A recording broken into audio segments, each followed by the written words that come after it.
Well, welcome to Design Outlook 2024. Can I hear it? All right. Yeah, that's what we want. That's what we want. Awesome. And welcome to our keynote, which is called the Symphony of Intelligence. And as mentioned, my name's Finbar and Dheeren, Velu. Today, let's start right at the beginning. High fidelity. This is the theme of the conference, so we thought we'd start with high fidelity. So, everyone in this room should be no strangers to high fidelity because we actually live in a high fidelity world. Music is in high fidelity, video in high fidelity. But what is high fidelity? It's the ability to capture and reproduce the essence of an original source with minimal loss or distortion. The capture and reproduction of an original source with minimal loss or distortion. And we can see that everywhere. So high-res audio, 4K, 8K video, graphics, etc., etc. And when it comes to artificial intelligence, it's nothing but a faithful reproduction of the human intelligence, you imagine? It is a replication, a high-fidelity replication of the intricacies of the human brain and the structures and the cognition systems. And you see, this challenge of replicating intelligence, human intelligence in machines, we've been on this quest for a long, long time. We as a species have made some tremendous advancements in replicating human intelligence into machines. And if you come to think of it, just the last decade alone, the amount of advancements that's happened in this space sort of surpasses all of what we've done in human history when it comes to artificial intelligence. But to really understand the intricacies that I talk about, we need to sort of step back and understand what is this architecture of intelligence? What are the moving parts? How does artificial intelligence come to be from a human replication? I think we need to step back a little bit and understand what is the design of intelligence. Up here. So look, we want to take you on a journey into the design of intelligence. We want to be able to give you some various perspectives on how design is reshaping our very world, and also to help you visualize the significant role that you may play in the future in this intelligence of design. But look, in simple terms, intelligence is built on four main pillars. Perception, which is how we perceive the world. This includes our sensory information, how we sense things, how we read things, etc., etc. Representation, which is how we store and organize information. Reasoning, how we think about information. And action, how we put it to action. But just as we design interfaces for users to help them make sense of the world, intelligence also requires information to help it understand its environments. And so, what's really important here is I want everyone to just imagine for a second in the crowd that we are all running an operating system. We're all running a human operating system. We were born with an operating system, and we've evolved our operating system as we grow up. And so we have, if we just quickly look at that, we have our conscious and subconscious. And our conscious, think of our conscious like our user interface. It's what we consciously interact with the world. Our subconscious is our autonomous behaviors, our system processes like how we drive breath and heartbeat and all that sort of stuff. But what also happens is our conscious actions, once we repeat them enough times, become autonomous behaviors. And that goes from the conscious to the subconscious. Now, why am I talking about all this? It's because as we enter a new world where rapid change is afoot, like artificial intelligence, we need as humans to be able to recognize we're running an operating system and to be able to stand back and observe our autonomous behaviors. We don't think about it when we put the foot on the brake or steer the wheel, but if we can step back and recognize consciously our unconscious behaviors, we will start to recognize the things that stop us from evolving, the things that don't serve us. And these are the things that, like fear, getting in the way of, oh, I'm not going to change, I'm not going to adapt. The ones that build an adaptive mindset into the future are the ones that are going to thrive.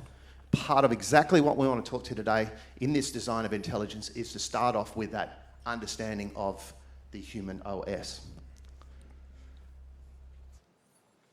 So, quickly, a little bit of a, I don't know what you would call this, but I feel like a school teacher doing this, but I want you to all just visualize a vast network of interconnected nodes, okay, each representing a unique a unique entity in a vast information or tapestry of information flow.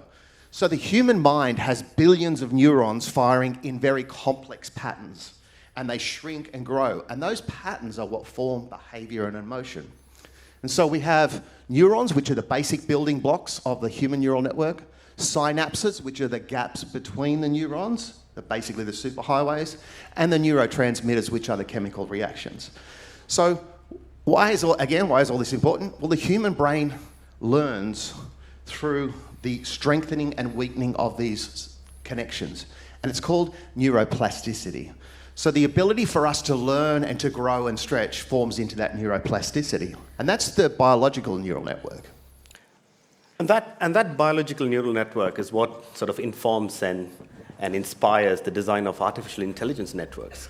I want to explain how we've replicated what you just heard from Finbar's explanation there in machines. So AI, or artificial neural networks, these are networks designed on the principles of the brain structure. They have similar structures. They've got neurons, they've got artificial neurons, they've got connections, like synaptic activities that happen between these connections. And that's how they learn and adapt. These connections, the signal strength in between these connections can be varied. And based on that combination, it can understand patterns and stuff. So if you look at, this is the only lengthy, texty slide we have. After this, we don't have any more slides, so don't have to worry about it. Let's see how this is made up. How is this network made up? Right? You've got these artificial neurons or nodes, and these are basic processing units. They process all the incoming data into this neuron. And then you've got these connections or these links that connect one neuron to another. This is the most interesting part of the human brain, and this is also the most challenging part when it comes to designing artificial neural networks. These connections, the strength of these connections depends on what is the task at hand. And the strength can be varied or weighted. Those connections are called edges, and they can be weighted. And you can adjust the weight. When a certain learning happens, some connections are stronger than the others. And all of this is organized in layers. So you've got these layers of neurons and interconnections, and then you've got many hidden layers. You've got this input layer, which receives all the data, raw data coming in, and then you've got one or more hidden layers, and then you've got the output layer that presents the output. And that hidden layer, that layered architecture, is what allows for concepts like deep learning, you may have heard. And overarching all of this is this amazing functionality. It's like a gatekeeper. It's called the activation function. What the activation function does is it decides which neuron should fire when, based on whatever the situation is, right? It says, you neuron, you fire, you're going to process that data, and the other set of neurons, you're going to pass it and remain inactive. So this complex structure of what neuron fires and what are the signal strengths between these neurons, all of this is what helps the network to learn and adapt. If you just understand how does such a system learn? So let's say you put lots of data. As you expose more and more data into this network, it can adjust itself in terms of signal strength. Just like the synaptic strengthening and weakening of our synaptic brains, our synaptic connections in our brains, these signals can be adjusted. And the combination of these signal adjustments and the combination of what layer processes what data in intricate manners is what allows the network to understand for certain patterns. And then it can make predictions. And off late, you can see it produces some amazing, compelling content. It can generate new stuff. I hope you can see the parallels here between the human intelligence architecture and the artificial intelligence architecture. I'll pass it back to you before we deep dive into some other things. Just to reiterate that point, we're telling all this fancy technical stuff up front because there's a design and an architecture in how we're going to present this going forward. And so intelligence is built on these pillars, and it has an architecture. Neurons at the center, different information flow between them. Artificial intelligence is a mimicking of human intelligence. Now we want to talk about something else. I want you to all visualize that you, in this crowd, this is a neural network. You are all neurons in a neural network. You take information in, you have your own programming, you push information out. Okay? So as we explore this design of intelligence, we want to recognize that this neural network that we're part of goes beyond one person's brain.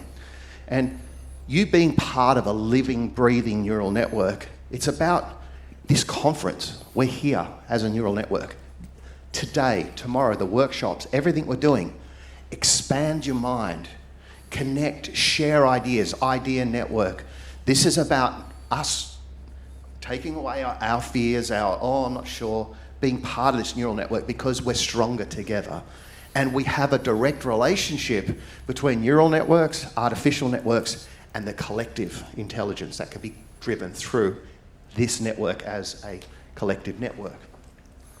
Yeah, and you come to think of it, this collective network that we're talking about here, this massive collective neural network that we're talking about here, is more than just human-to-human connections, right? We're already augmented with artificial intelligence systems, whether it's a smartphone in your pocket or the systems and devices that you interact with. We've already established a form of a symbiotic relationship with artificial intelligence. So when we talk about collective network, it's also going to involve artificial intelligence systems weaved into this network. Now, what we want you to imagine is now this network is also a living network. So you're going to learn and adapt, and this network is going to learn and adapt and change and shift based on the information exchanges that is going to happen during the conference. And the way that information is going to happen, you think it just happens through the language and the communication that you're doing with one another. And you'll see the language itself that happens between these nodes are multimodal. So we're introducing concepts, as you can imagine. The transmission of information between these nodes are multimodal. It's more than just spoken language. There's sounds and sights and expressions. All of that is going to be involved as you communicate with each other. And just to understand that language of communication that happens, maybe you want to expand on that, Finbar. Yeah, sure. So language really it's like a type of code, right? It allows us to express our thoughts and feelings in a way that others can understand, right? And as Dheeren just pointed to, and this is really, really important, and this gets to our whole crux of what we're talking about with the symphony of intelligence, which now will start to make sense, that intelligence has below it this thing called language, and it's a core fundamental part. But language isn't just speaking and reading. There are lots of hidden languages going on inside language. And there are layers. So for example, as I'm up here, I can hear an ambient noise in the background. It's probably around about 230 hertz. There's an ambisonic sort of thing going on. I can feel the energy from the crowd. I can see people's emotions on their face. When we suffer some sort of disability, we often amplify our senses. I believe as we move into the future where artificial intelligence is going to start to do some of this standard types of language, our opportunity lies in developing our human senses and actually looking for this language. Because, for example, if I'm going to say something to someone and I read an emotion on their face, it will help me change the language. So language is actually, with the layers of language, forms context, okay, rather than just a straight language. Hence why if you've got a robot saying, I'm really good, thank you very much, there is zero context in that. High fidelity about capturing all the different, the capture and reproduction of the source with minimal loss is the ability to capture all of these other different forms of language that sit around what we generally hear or see. Now think about music. As you can probably tell, I'm not an accountant by day trade. Music as a language, like if I'm playing my guitar and I'm playing some music, I'm playing notes or chords. Let's look at that as language. Now I play with a bass player, he's playing his language. Play with some horns, they're playing their language. A keyboard player, they're playing their language. What happens when we stack those languages on top of each other? Creates harmony. It creates a symphony. So a symphony is a collapse of multiple languages superimposed on top of each other. And the symphony of intelligence is us being able to detect not only what we see or what we say, but all of the other different pieces of intellect that sits around it. So as you navigate this conference, the rest of the conference day, open up your senses. Just look for other little sights and sounds and expressions and emotions and feelings. I want you to be like superheroes with superpowers And you'll be surprised how many different patterns you can start to detect. Okay, enough of all of this background. So we're going to just go to our main part of the session. We have come up with a few future scenarios that may be relevant to design. Based on all the developments that's happening in artificial intelligence, we asked ourselves, what could that future be like? And just from a relevance perspective, for the design community, what are the things that might happen in the future? So we're going to present a few future scenarios. But as we present, don't just listen to what we're presenting and the slides that we're showing here. Listen to other things. Listen to musical things that's happening in the background. Did you want to talk about what's happening in the background? I can hear some ambient noise. So, yeah, we're talking about language and the multiple levels of language. I don't know if any of you have recognized, through every slide that we've presented to date, there is a background noise to each slide. And it's changed on every slide that we've been presenting. Now, that background noise that you may now tune into, you may have been aware of it, is basically a symphony of different binaural beats designed to create entrainment in the crowd. And so we're having a 4 hertz oscillation binaural beat at 60 hertz at the base level frequency. And this is about driving engagement, getting you guys into an aware state. So we're purposely using a different language between our slides with potentially you're not even realizing it's there. And this is actually an exact thing of what we designed in our design of intelligence to be able to showcase this. We're using multimodality in our language on purpose to create a message. Now, as Dheeren talked about with these scenarios, listen now as we present the scenarios to the musical identifiers that are going to be behind us. Because we've got a big surprise in store right at the end. But each one of these musical ideas and these little concepts behind these scenarios are meant to reinforce a visualization of what these scenarios might be. So I'm going to present these 3 scenarios. We're going to present 3 scenarios. You also use these scenarios that we're going to present as information pieces that's going to seed this collective network. So use this as you see fit, during your conference whereabouts, as you navigate the conference. You can build and adapt on it. You may choose some parts of what we are saying not to act on it. Maybe you want to build on some concepts that we're going to present, but we'd love to present these three scenarios. The first future scenario, I want you to all to imagine a future where design is truly democratized. In this future, everyone's a designer, irrespective of their training, their background, their skills, their experience.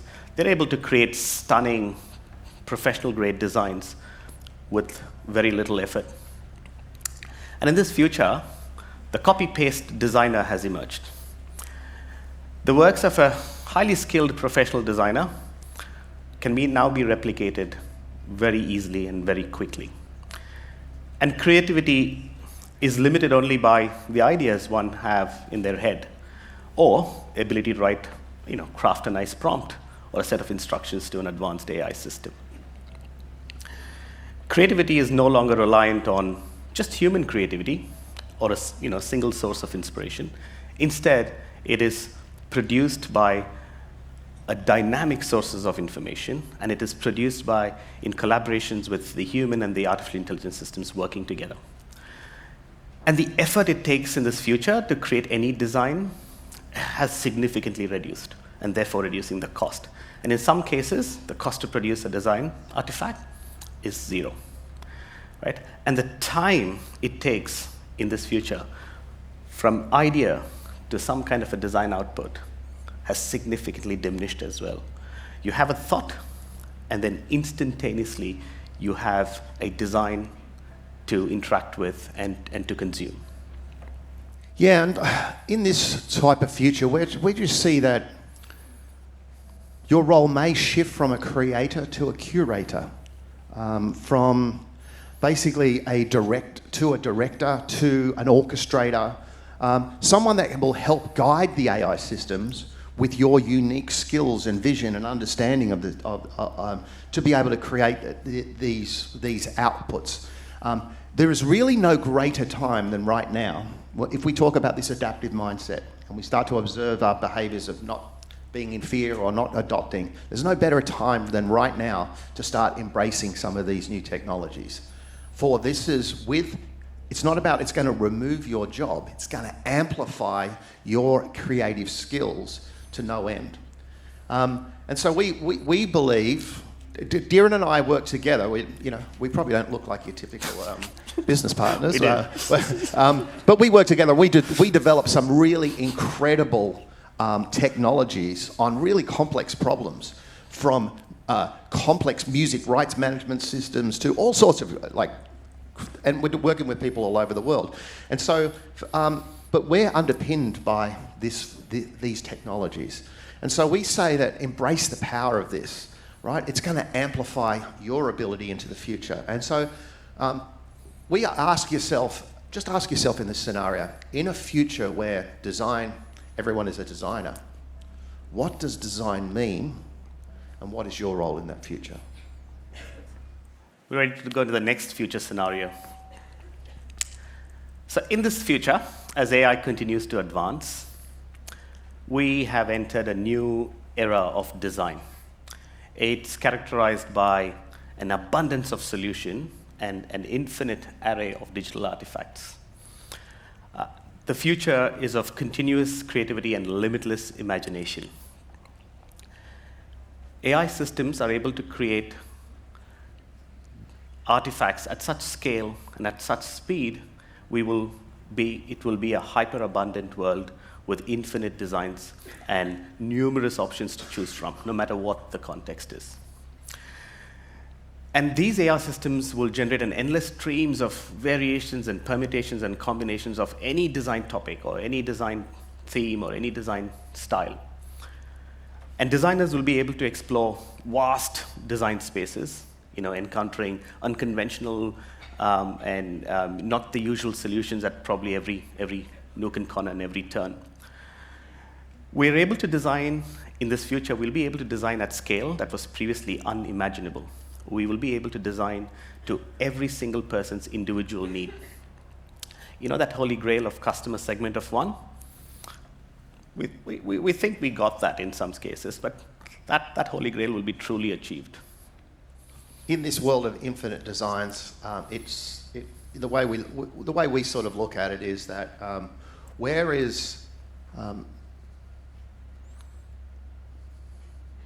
we've got these intelligent systems that are creating all these designs and all these systems and processes.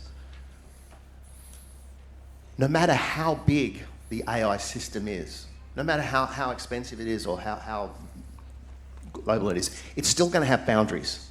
And it's still going to make mistakes, okay? With an adaptive mindset, we want to focus on the fact that where the mistakes lie is often where the opportunity for creativity lies. Where we see machines hallucinating, or called like the bugs in the system, these bugs in the system are actually the opportunity for us to use our human capabilities to address these bugs and to use them as actual capable output. And that is a really critical part in us being able to see through the cracks. We actually focus on it. Dheeren and I have a saying that we think is really important. It's about embrace the glitch. Really embrace that glitch. Don't look at it as a problem in the system. Look at it as an opportunity.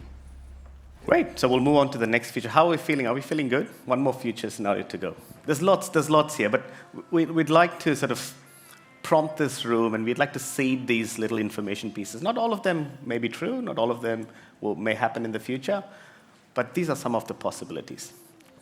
So as we move into this one that we sort of came up with, it's supposed to be moving, but it doesn't matter. As we move into the future of design, these living artifacts that aren't living, but they should be living,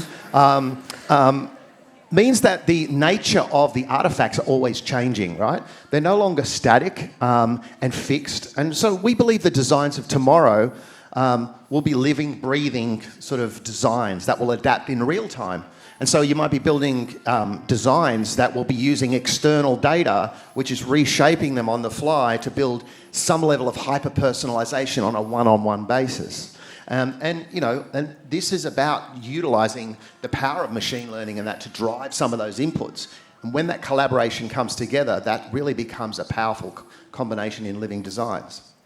Okay, now in this future of living artifacts, I mean, we'll sort of shift from designing static, one-size-fits-all designs. It'll be more adaptive and more personalized user experiences.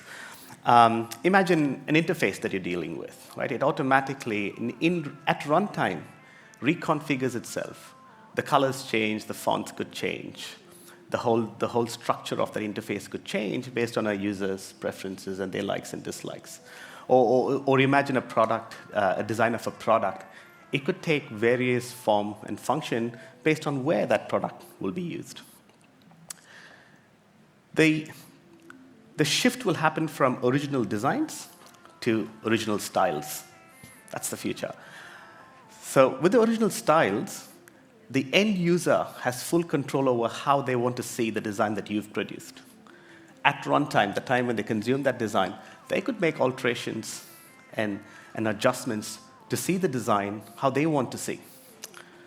So what you design may not be what the end users see. What you design may have, I don't know, 1 million possible combinations based on hundreds of parameters. And the users will see what they want to see and what they need to see. So you see, now we're entering into another perspective where we're going to move from designing what we see to designing guidelines and constraints and boundaries of these design artifacts that the user decides how they want to consume it. I might just tell everyone, one of the things that we worked on, which was a really great project, a global project we worked on, was for Burning Man, whereby we worked with this VR environment whereby people walk down a path to the Tree of Knowledge and they pick up these ties, and these ties are falling from the sky, and each one of them has a quote on it, but it also has a sound signature. So then they walk it down to the Tree of Knowledge, and then they find the one quote that they relate to, and as they give it to the tree creates an ever-living symphony, which is never ever reproduced based on who's giving and who's tithing. So it's this ability to build community through sound artifacts and being able to watch and always check in, and it never ever being the same. And so, look, so far we've explored this journey, and the symphony of intelligence. We've talked about the design of intelligence. We've talked about human intelligence, artificial intelligence, and collective intelligence. And so, we believe the future is one where all three come together. Okay, and just as neurons, and we're all as individual a neuron, or we all have our own neurons, and we're all part of these networks. I believe we can create worlds that are scarcely imaginable to anyone right now. What do you think, Dheeren? That's right. I mean, neural networks, both biological and artificial, they will start to converge if it not already has converged, and it'll create a much more complex, sophisticated network or intelligence system, greater than the sum of its parts. Right?